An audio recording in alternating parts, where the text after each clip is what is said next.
Assalamualaikum warahmatullahi wabarakatuh. Bismillahirrahmanirrahim. Alhamdulillah nahmaduhu wa nasta'inuhu wa nastaghfiruh wa na'udzu billahi min shururi anfusina wa sayyiati a'malina man yahdihillahu fala mudilla lahu wa man yudlilhu fala hadiya lahu wa asyhadu an la ilaha illallah wahdahu la syarika lahu wa asyhadu anna Muhammadan abduhu wa rasuluh summa amma ba'd. Ikhwah sekalian dan juga akhwat yang insyaallah dirahmati oleh Allah Subhanahu wa taala. Alhamdulillah kita ucapkan kepada Allah Subhanahu wa taala karena detik ini kita masih diberi kesempatan oleh Allah Subhanahu wa taala untuk menjumpai bulan Ramadan. Semoga Ramadan kita tahun ini lebih baik daripada tahun-tahun sebelumnya, baik dari segi kualitas ataupun kuantitasnya. Dan semoga ilmu yang kita pelajari saat ini ataupun yang akan kita pelajari saat ini semoga bermanfaat sampai dunia akhirat kita. Dan semoga dengan bertambahnya ilmu yang kita dapatkan semoga menambah ketaatan kedekatan kita kepada Allah Subhanahu wa taala insyaallah. Amin ya rabbal alamin. Termasuk di antaranya adalah ilmu tentang tata cara membaca Al-Qur'an. Kita saat ini sedang berproses dimanapun kita posisi saat ini. Kita sedang berproses, sedang mengusahakan untuk berusaha mempelajari Al-Quran. Semoga kita semua termasuk di antara umat Rasulullah SAW yang disabdakan oleh beliau, khairukum man ta'allama al-Qur'ana wa 'allama. Sebaik-baik kalian adalah orang yang pelajari Al-Quran serta mengajarkannya insyaallah. Dan semoga kegiatan kita diberi keberkahan oleh Allah Subhanahu wa taala insyaallah ya rabbal alamin. Dan semoga kita bisa istiqamah dari awal Ramadan sampai tanggal 20 bulan Ramadan insyaallah. Alhamdulillah kegiatan kita yang didukung oleh pihak DKM ini adalah tahun yang ketiga selama Ramadan, yaitu kita manfaatkan untuk mempelajari Al-Quran, cara membacanya dari segi makharijul hurufnya ataupun dari segi sifat-sifat hurufnya. Termasuk nanti yang kita bahas adalah dari segi itmamul harakah, dari segi menyempurnakan harakat. Kapan kita perlu untuk menyongkan bibir, kapan kita untuk perlu mendatarkan bibir, kapan kita perlu untuk menarik bibir kita, sehingga nanti makhraj-makhraj ataupun harakat yang kita ucapkan dari setiap huruf Al-Quran bisa kita ucapkan secara sempurna insyaallah. Paling tidak saat ini ada usaha menuju ke arah sana. Apapun hasilnya, insyaallah kita akan tercatat sebagai orang yang dikategorikan termasuk tadi itu insyaallah. Ini kita melanjutkan pembahasan di tahun sebelumnya. Ini sampai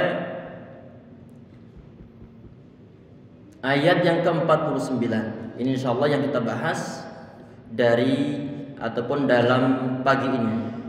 Sebelum kita mulai materi insyaallah, jadi kegiatan kita sebagaimana yang diterapkan di tahun sebelumnya, saya membaca, kemudian antum mengikuti bacaan, ataupun ini yang disebut sebagai talqin, mentalqinkan suatu bacaan yang diberikan oleh seorang pengajar kepada audiennya untuk mengikuti bacaannya. Kemudian habis itu nanti akan kita urai, kita bahas per huruf. Dari segi apa? Dari segi sifat-sifat hurufnya, dari segi makharijul hurufnya. Setelah selesai nanti pembahasan, baru kita buka sesi tanya jawab. Tentunya kegiatan kita dari habis sholat subuh sampai syuruk insya Allah. Kalau misalnya nanti ada suatu pertanyaan bisa ditanyakan setelah syuruknya ataupun setelah kita bubarkan. Karena kenapa? Karena mungkin sebagian di antara antum tentunya dari hari Senin sampai hari Kamis itu adalah hari aktif, sehingga perlu persiapan kantor, perlu mempersiapkan segala sesuatunya, sehingga nanti tetap kita tutup di saat syuruk. Kalau ada pertanyaan bisa ditanyakan. Kalau mau masih di antara antum masih mau bertahan nggak jadi masalah, alhamdulillah. Kalau enggak maka telah lepas dari suatu amanah ataupun dari suatu dari suatu tanggungan. Yang penting kita kegiatannya adalah setelah sholat subuh sampai syuruk, dari hari Senin sampai hari Kamis, dan dari tanggal 1 Ramadan sampai tanggal 20 Ramadan. Berarti untuk Jumat, Sabtu, Ahad yang mungkin teman-teman yang dari jauh maka nggak perlu untuk datang, kecuali memang mau itikaf di sini. Kita mulai insya Allah. Tadi ini aslinya saya lupa jadwal. Saya kira nanti masih hari Senin. Ternyata setelah kok melihat ada sebagian di antara jamaah dari luar, baru ngecek hari, ternyata sekarang ini adalah hari Kamis, berarti adalah awal jadwal. Terus saya pulang segera ngambil laptop, datang ke sini. Karena tergesa-gesa tadi konektornya ketinggalan di rumah. Bismillahirrahmanirrahim. Kita mulai insya Allah. Semoga Allah meridhoi kita semuanya dan semoga bermanfaat nanti. 1 poin 2 poin yang kita bahas, harapan kita adalah ada ilmu yang didapatkan, ada pemahaman yang didapatkan ataupun bisa dipahami. Kalau seandainya ada 1-2 keterangan yang belum bisa ditangkap semuanya, semoga suatu saat nanti bisa untuk memahaminya insya Allah. Ana baca kemudian diikutin. A'udzu billahi minasy syaithanir rajim.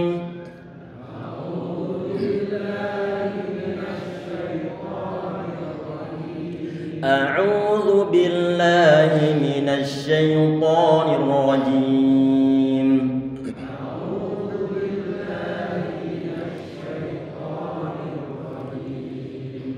Sebentar kita kupas sedikit insyaallah untuk a'udzu billahi minasyaitonir rajim.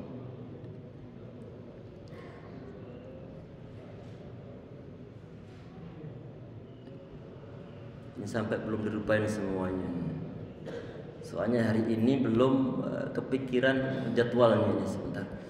Ini masih judul sebelumnya. Sebentar.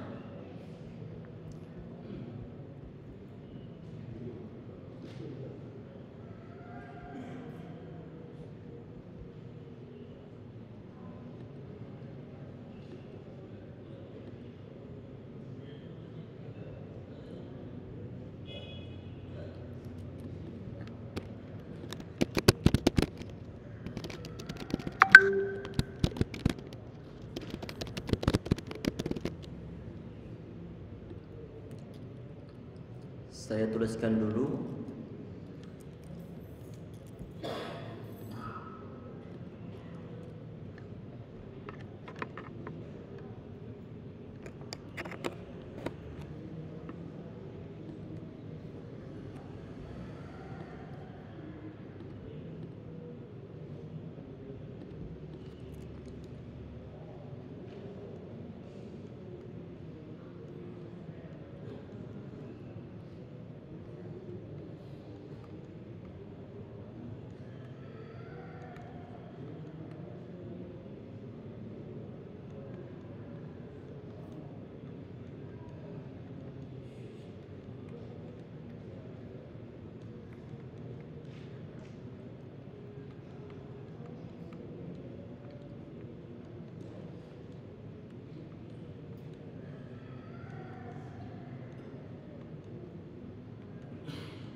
Sekali lagi. A'udzu billahi minasy syaithanir rajim.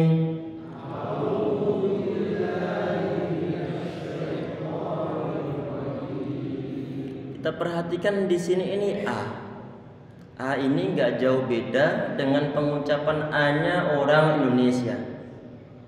Dengan cara dibuka mulut tanpa ada unsur pemonyongan, tanpa ada unsur kita tarik ke belakang ataupun dibuat meringis. A, ayo. Ini sifatnya dia adalah tipis, nggak boleh kita baca O.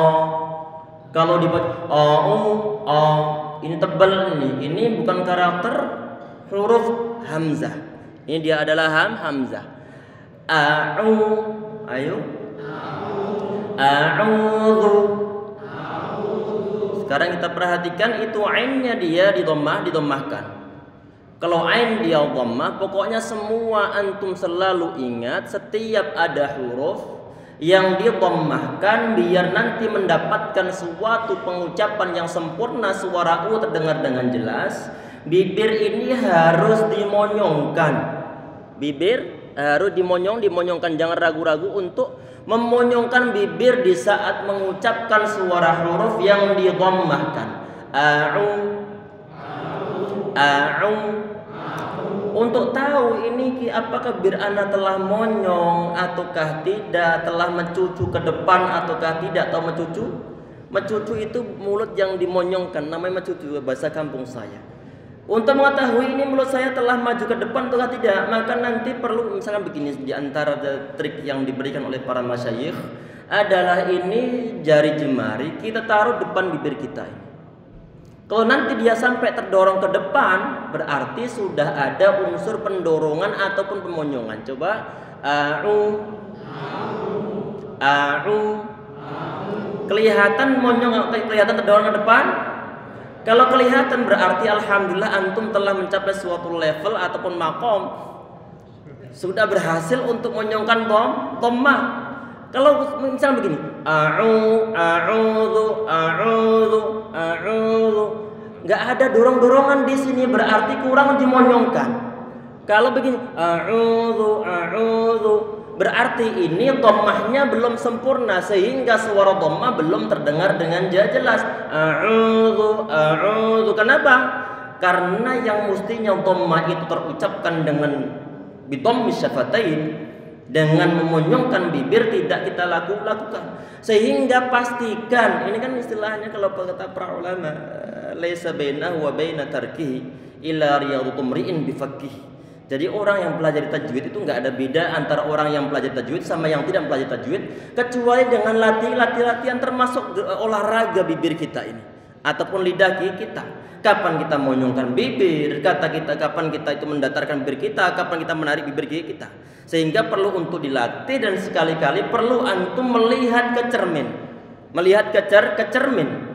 Karena kenapa? Karena perlu untuk melihat ini, perlu untuk melihat sambil berusaha untuk memperdengar bacaan kepada seorang pengajar. Coba a'udzu billah. Sekarang kita perhatikan ini ada wawu yang disukunkan sebelumnya berupa dhammah, berarti itu adalah yang disebut sebagai bacaan mat ataupun bacaan mat. Ini bacaan mat artinya bagaimana? Ini suara vokal perlu untuk dipanjangkan. Perlu untuk dipanjangkan. Saat kita perhatikan setelah wawu sukun di situ tidak ada hamzah. Tidak ada juga berupa sukun dalam satu lafaz.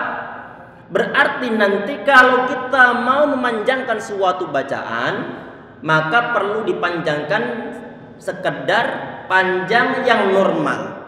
Normal ini yang disebut sebagai tabi'i bahasa Arabnya. Berarti sekedar menggandakan suara harokat.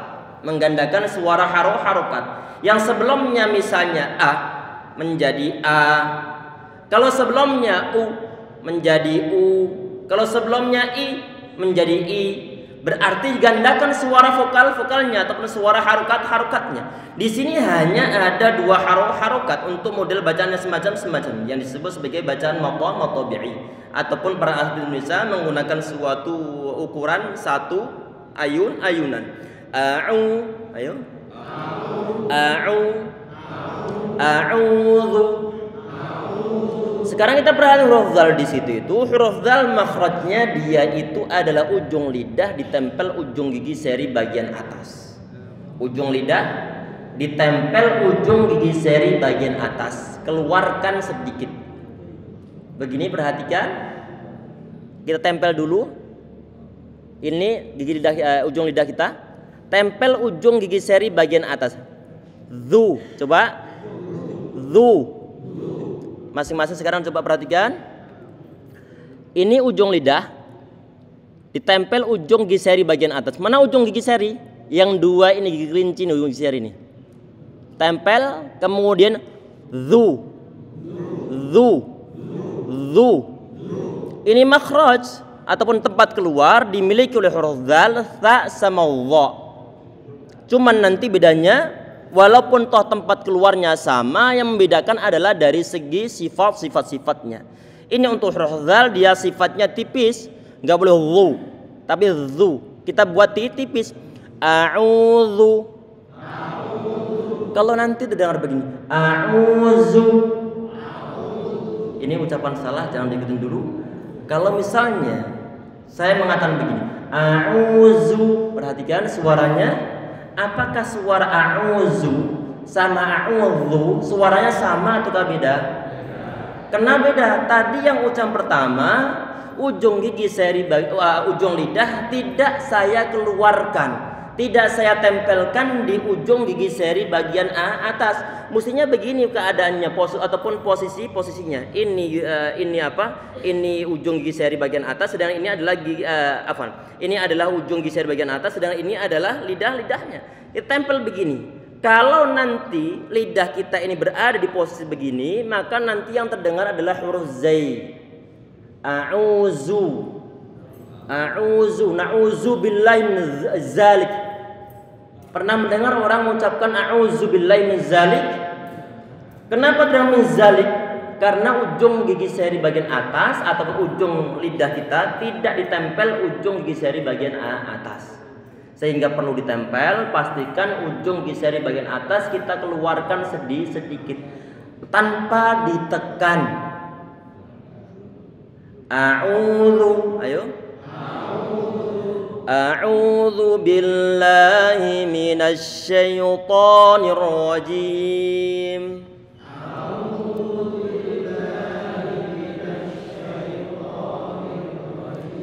Ini yang billahi ba dikasrohkan. Ini teorinya, perhatikan ya ikhwah, bahwa teori untuk pengucapan kasroh dengan cara bibir kita tarik ke bawah ataupun ke belakang, sehingga nanti seakan-akan kita itu meringis ataupun terbuka, agak ada senyuman sedikit, walaupun toh nggak harus senyuman. Jadi ayo billah. Kalau ragu-ragu dalam menarik bibir kita, maka nanti yang terdengar adalah suara billah. Perhatikan suara yang terdengar dengan saya mengucapkan billah dengan cara kita tarik ke belakang, dengan cara ataupun dengan cara yang dibuat enggak ditarik ke belakang, nanti suaranya yang terdengar akan berbeda. Akan terdengar billah. Padahal mestinya adalah billah. Coba. Billahi. Perhatikan, ini lafzul jalalah ataupun lafaz Allah, ini maksudnya lafzul jalalah ini para ulama menyebutnya adalah lafzul jalalah ataupun asma al-ahsan atau asmaul husna. Ini lafzul jalalah semuanya ada unsur matnya. Ada unsur matnya. Tidak ada lafzul jalalah yaitu lafaz billahi ini ataupun Allah ini, tidak ada yang tidak dimatkan huruf lamnya. Sehingga baik nanti dari segi ejaan, walaupun toh seperti misalnya yang diciptakan Arab Saudi ataupun cetakan Arab ini, misalnya kita mencari lafzul jalalah di sini sebentar. Ini ada ini di bagian bawah ini. Walaupun toh di situ dari segi pengkodean harokatnya tidak ada kode yang dibuat model begini, perhatian. Walaupun toh tulisannya tidak begini, maka nanti perlu dipastikan bahwa lafzul jalalah perlu diberikan mat. Perlu diberikan mat, sehingga perlu untuk dipanjangkan. Billahi, minallahi, unsurullah. Jadi semua perlu untuk dipanjangkan nanti. Mungkin hari ini ataupun besok, insya Allah kita ingatkan untuk membahas itu kenapa penulisan lafzul jalalah ini yang ada di cetakan Arab Saudi ataupun cetakan Arab kok nggak ada matnya dari segi penulisan. Tapi semua sepakat akan diberikan mat setiap bertemu dengan lafzul jalalah. Baik, kita perhatikan. A'udzu billahi minasy syaithanir rajim.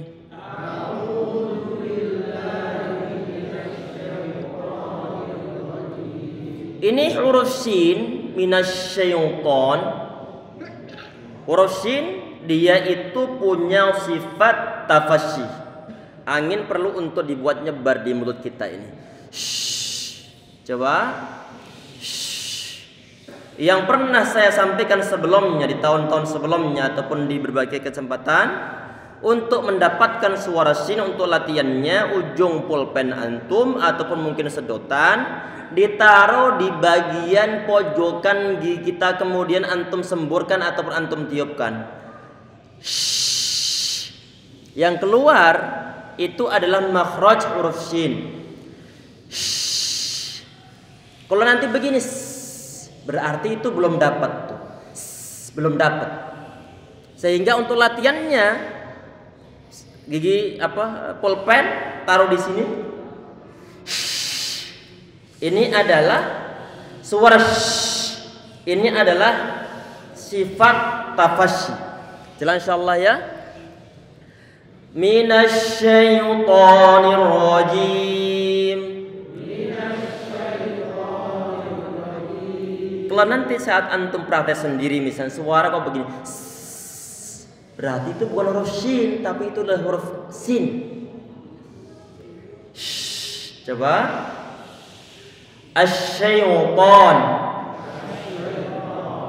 asy-shibl, masyayikh, syuyukh, syekh, syaitan. Nah, coba. Minasy syaithanir rajim.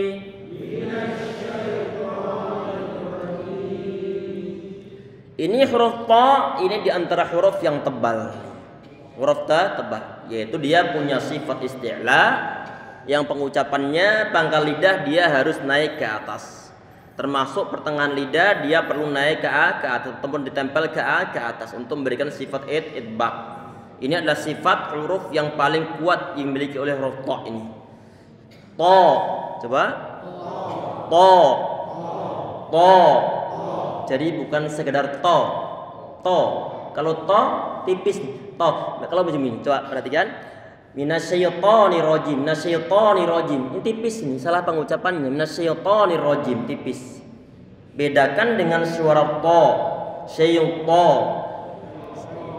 Sekarang dengarkan baik-baik. Apakah ucapan nanti Anda mengucapkan dua hal ini? Syaitonir rajim sama syaitonir rajim. Kira-kira ucapannya sama atau beda? Beda. Yang kedua lebih tebal daripada yang pertama. Kalau masih mengucapkan syaitonir rajim, ini tipis nih. Berarti to-nya sebagaimana huruf to Indonesia. Begini. Sunoto, narto, parto. Jadi nanti perlu antum ucapkan paroto, sunoto. Jelas insyaallah ya. Kalau ana ngomong parto sama paroto, beda ataukah sama? Beda. Kenapa beda? Karena yang kedua kita tebalkan. Sehingga jangan mengucapkan syaitonir rajim, syaitonir rajim. Jadi untuk bahasa Arab, untuk pengucapan Al-Qur'an ini enggak sekedar T sama O, to. To biasa ini sunoto, narto, parto. ataupun Wagito. Ini nama-nama Jawa. Sehingga kalau antum perhatikan transliterasinya dalam bahasa Indonesia ini bukan sekedar TO, tapi adalah to.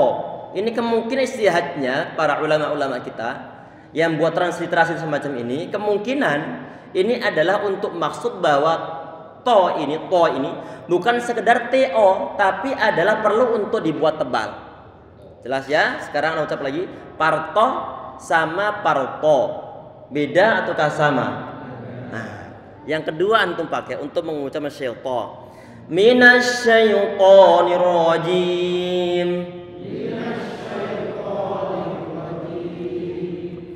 Ini nih tadi huruf dikasrohkan, maka perlu untuk ditarik. Syaitonir rajim.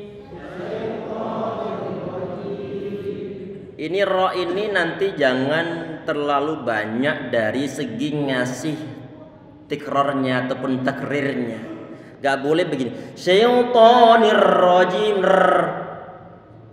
Ini kebanyakan memang sifat huruf ra itu dia punya sifat takrir ataupun getaran di ujung lidah. Cuman ini perlu untuk diminimalisir. Perlu untuk diminimalisir biar nanti tidak bertambah banyak huruf. Jelas insyaallah ya. Syaitonir rajim. Dan perlu berhati-hati. Memang perlu untuk diminimalisir tapi jangan sampai dihilangkan. Syaitonir rajim. Ro-nya hilang ini rajim. Jelas ya? Syaitonir rajim. Ro-nya hilang. Karena kenapa? Dia terlalu kebablasan dalam menghirangi takrir ataupun getaran di ujung lidah. Kita perlu untuk nyedikitkan, untuk meminimalisir, tetapi jangan sampai dihilangkan karena karakter huruf ra memang takrir, nggak bisa dihilangkan dan jangan diperbanyak. Kemudian ar-rajim ini huruf jim, ini perlu berhati-hati karena ada sebagian di antara mungkin bukan di sini ya, tapi sebagian masjid imamnya ini dia membaca jim adalah dengan shim. Nirroshim. Ataupun ini suara jim ini diganti dengan c, nirroshim. Kenapa muncul begitu? Karena perhatikan kemungkinan orang baca nirroshim ini kemungkinan dia untuk ejaan Arab, untuk huruf Arab dia belum bisa membaca Al-Quran. Kemudian dia membaca ejaan transliterasi zaman dahulu. Apakah ini masuk ke EYD ataukah mungkin yang ejaan Suwan di zaman-zaman dahulu? Yang dituliskan begini. Allahu alam nih. Kemungkinan saja ini. Tapi huruf jim ini dia sifatnya adalah syiddah. Syiddah itu apa? Enggak boleh ada suara yang ngalir. Khususnya di saat nanti dalam kondisi sukun nih. Ini jimnya kan dia dalam kondisi kasroh, sehingga perlu dipastikan nirrojim. Nggak boleh zim. Langsung ke awal ayat yang ke-49. Wa idh najjaynakum min ali fir'aun.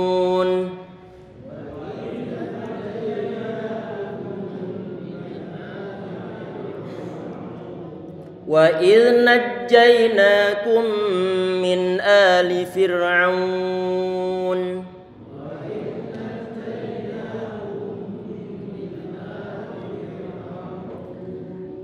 آلِ فِرْعَوْنَ يَسُومُونَكُمْ سُوءَ الْعَذَابِ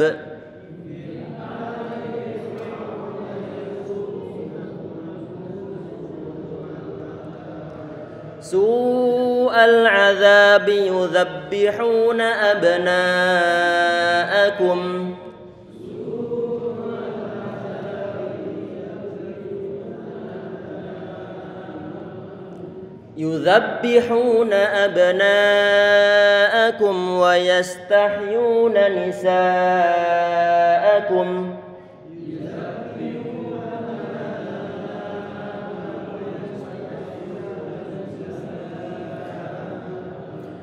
wa fi dzalikum bala'un mir rabbikum 'azim.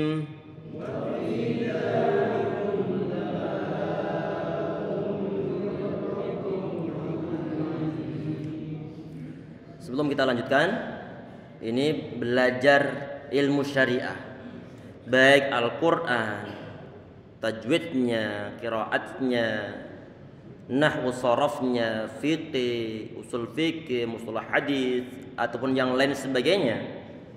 Ini setan tidak akan tinggal diam, sehingga dengan berbagai cara dia berusaha untuk menggagalkan. Mungkin dengan nanti malas datang di kajian berikutnya, mungkin dengan nanti mungkin ngantuk, mungkin nanti dengan berbagai macam alasan, termasuk diantaranya adalah merasa sibuk di rumah, padahal di rumah nggak ada kesibukan, yang nunggu adalah ranjang ataupun mungkin kasur. Sehingga perlu, kenapa ini setan kok nggak terima? Karena ini adalah menyangkut masalah membuat umat manusia masuk ke dalam surga. Masuk ke dalam surga. Yang kita harapkan adalah kita tetap berusaha untuk istiqomah sampai tanggal 20 nanti. Semoga Allah meridhoi, menguatkan semangat kita, menguatkan iman kita, menguatkan kemauan kita. Paham gak paham, yang penting hadir.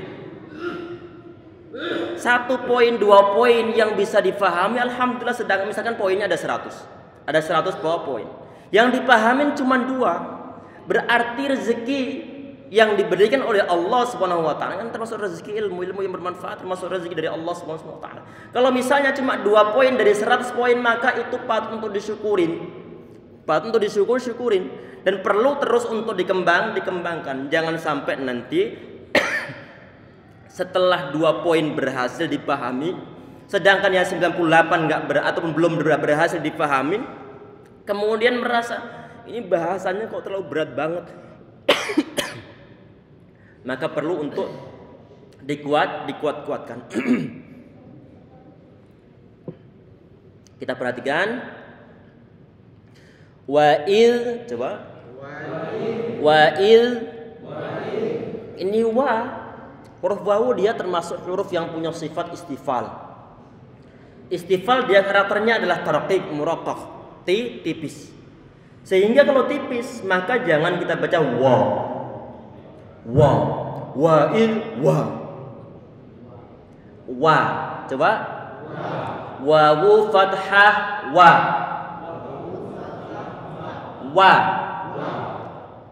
Bukan wawan, tapi wawan. Watu bukan watu. Jelas ya? Suara beda ataukah sama? Beda. Kenapa beda? Karena dari segi ketebalan sama ketipisannya. Wa'il, wa, kita buka mulut kita karena fathah. Jadi fathah itu kan dia nasab dalam bahasa Arabnya nih. Kenapa disebut nasab? Karena lintisaf syafataini inda nutqi. Karena bibir kita itu datar, tegak, lurus di saat mengucapkan fathahnya. Wa'il. Termasuk misalnya adalah la ilaha, bukan la ilaha, tapi adalah la ilaha. La sama la sama atau beda suaranya? Beda. Mestinya la, bukan dibaca la ilah, tapi adalah la ilah. Karena kenapa? Karena lam dia sifatnya adalah tipis istifal, bukan isti'la. Wa'il. Ayo. Wa'il. Sekarang kita perhatikan di sini, ini hamzah ini. Pokoknya nanti setiap ada suatu huruf yang bentuknya seperti huruf alif, cuman dia ada harokatnya, maka pastikan dia adalah hamzah. Maka dia adalah hamzah. Berarti ini dia adalah hamzah. Wa'il. Ayo. Wa'il. Sekarang kita perhatikan huruf dal ini. Tadi makhrajnya ujung lidah ditempel ujung gigi seri bagian atas. Wa'il. kita alirkan suara. Karena kenapa? Karena dia punya sifat rikhawah. Wa'il. Jelas insyaallah ya. Kemudian dia ini, apakah dia punya hamas? Dia enggak punya sifat hamas yang dengan cara mengalirkan angin ataupun nafas. Walaupun toh ada sedikit, tetapi nanti karakter huruf dal beda dengan huruf-huruf ta. Beda dengan huruf-huruf fa yang punya sifat hamas. Ini enggak punya sifat hamas. Memang ada angin yang mengalir, cuma enggak sebagaimana huruf-huruf hamas. Wa'il. Kita alirkan wa'il. Jadi bukan wa'id. Kalau wa'id ini ucapan yang salah. Karena kenapa? Karena mestinya perlu untuk dibuat mengalir. Wa'il. Jelas ya? Wa'il najjainakum.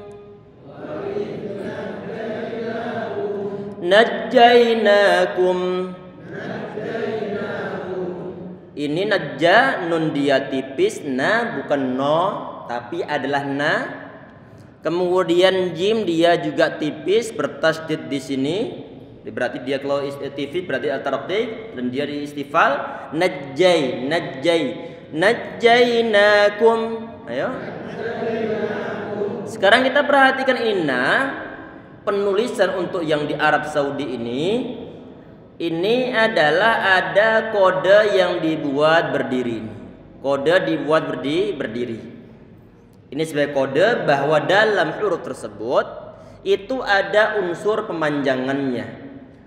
Hanya ada 2 harokat di sini. Berarti najjainakum.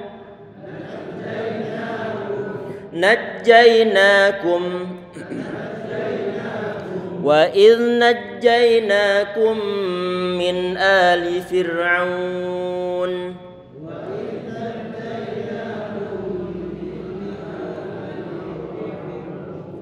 Wa idh najjainakum min ali fir'aun.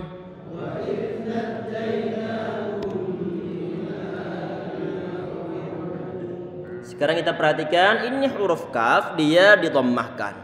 Kalau dhammah tadi bagaimana harusnya? Bibir kita perlu untuk dibuat monyong.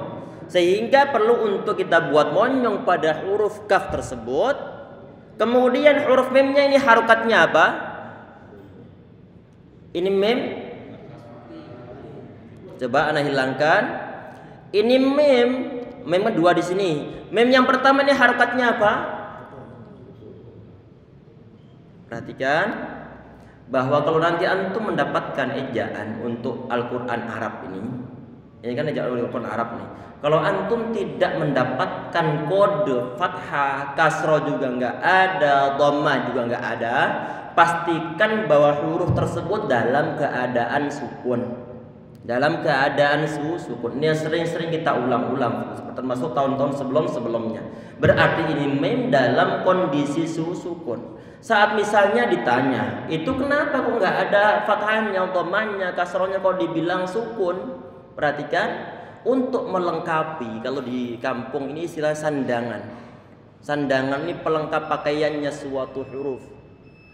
Masya Allah. Sebentar lagi insya Allah pelengkap suatu huruf. Ini apakah sudah ada penambahan? 10 menit udah? Belum ya? Oh, tayyib. Tambah 10 menit lagi insyaallah ya. Ini baru kode matahari baru muncul. Ini belum boleh untuk sholat. Kapan boleh sholatnya? Kalau Nabi Muhammad SAW itu buat ukuran adalah qidar rumahin. Setinggi tombak. Ada tombak mungkin sekitar 2 meter dipanjangkan begini. Kalau nanti setinggi tombak ini, maka nanti dia adalah sudah diperbolehkan untuk sholat. Ini diteliti oleh para ulama sekitar 20 menit, sekitar 15 menit ataupun 10 menit dari mulai terbitnya matahari. Jelas ya? Jadi timer tersebut itu tidak ataupun bukan sebagai kode kita boleh untuk sholat, tetapi adalah kode baru matahari baru muncul lingkarannya. Perlu tambah 1/4 jam ataupun nanti mungkin 10 menitan. Nah, jelas insyaallah ya. Coba kita perhatikan. Najjainakum ini kafnya dia didomahkan. Maka perlu untuk dimonyong-monyongkan. Kemudian huruf mem tadi ini harokatnya apa memnya ini? sukun ya. Coba perhatikan. Kenapa saat ditanya misalnya begini, ini kenapa kok yang nggak ada harokat apa-apa, kok dibilang bahwa itu dia sukun? Perhatikan bahwa yang untuk melengkapi suatu huruf hanya ada dua bentuk, nggak ada bentuk yang ketiga. Kalau nggak yang A ya B. Apa itu? Kalau bukan suatu harokat ya pasti sukun. Anak ulang. Ini harokat secara bahasa artinya adalah bergerak. Kebaliknya bergerak apa? Berhenti ataupun diam. Artinya kalau ada suatu huruf yang berharokat ataupun yang bergerak, otomatis dia nggak diam. Artinya kalau diam otomatis dia tidak bergerak. Di dua hari ini berkali-kalikan. Artinya ada suatu huruf, kalau ada suatu huruf tidak ada fathah, tidak ada kasroh, tidak ada dhammah, maka otomatis dia adalah dalam kondisi sukun. Berarti ini mim dalam kondisi sukun. Sehingga kalau dia dalam kondisi sukun, apakah dia berhak untuk kita monyongkan bibir kita di saat mengucapkannya? Berhak atau enggak? Tidak berhak. Kalau tidak berhak, maka perlu hati-hati dalam mengucapkan ini. Enggak boleh begini. Najjainakum min ali fir'aun. Perhatikan, najjainakum min ali fir'aun. Tadi kesalahannya di mana? Masih monyong di saat sudah mengucapkan huruf mimnya. Padahal yang perlu dimonyongkan apa? Huruf kaf saja, karena dia saja yang dalam kondisi sukun, dhammah. Sedangkan mim sudah dalam kondisi sukun. Kalau sudah dalam kondisi sukun maka bibir kita datar saja. Sehingga kita perhatikan, najjainakum kum monyong kemudian datar. Monyong kemudian datar. Berarti di saat menahan suara mim di situ itu yang bacaan idgham mimi perlu untuk datar. Najjainakum kum berarti bukan kum. Jelas insyaallah. Wa idz najjainakum min ali fir'aun.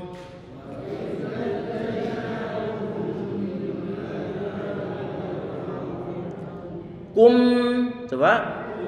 Sekarang bibir jari taruh depan bibir. Pastikan nanti terdorong ke depan di saat u saja. Sedangkan mim sudah ke belakang lagi. Wa in najjainakum min ali fir'aun.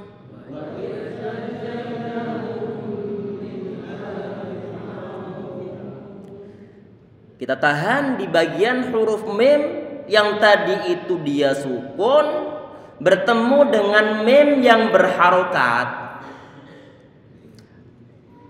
Antum perlu ingat suatu kaidah, dan ini berlaku untuk semua huruf.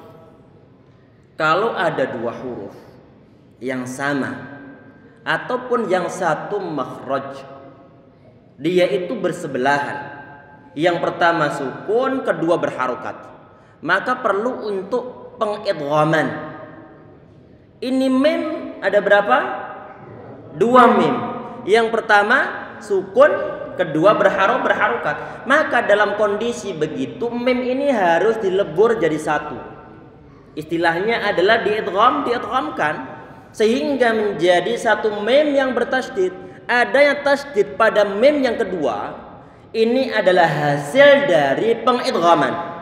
Hasil dari pengidghaman. Wa idz najjainakum min ali fir'aun.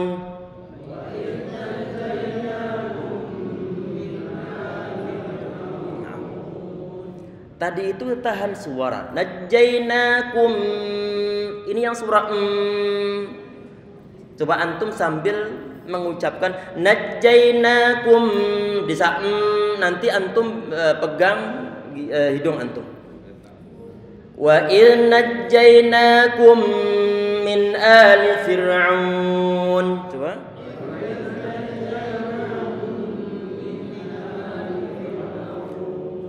Coba sekarang antum bilang a sambil pegang hidung. A.